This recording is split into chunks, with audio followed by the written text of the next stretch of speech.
A última fin de semana deste mes de abril teñen unha cita gastronómica en Portonovo. A 23ª edición da Festa da Raia chega un ano máis para facer as delicias deste pescado a todos aqueles que se acheguen ata a lonxa do municipio os vindeiros 28 e 29.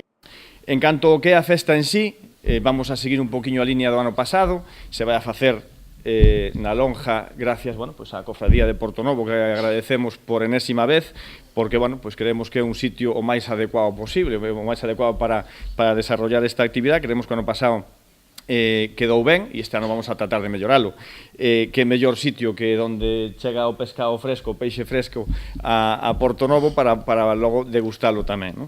O coidado programa de actividades deseñado inclúe dende degustación, show cookings ou obradoiros. Son tan só algúns dos reclamos que trae este ano a Festa da Raia. A degustación estará aberta dende o día 28 e nela poderán probarse diferentes variedades de preparacións de raia a prezos populares que oscilan entre os 4 e os 7 euros. Nos este ano vamos a cociñar 6 platos.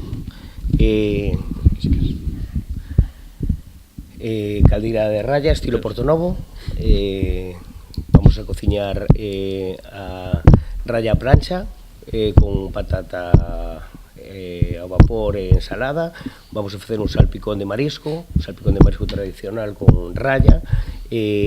Vamos a facer croquetas de raya, empanada de raya e un pastel de raya, un esponjoso para untar con costrones de pan gallego.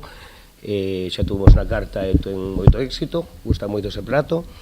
E despois tamén habrá un pulpeiro de pulpería Ruzo, de Ourense, e bodega de viños Albariño, Mencía.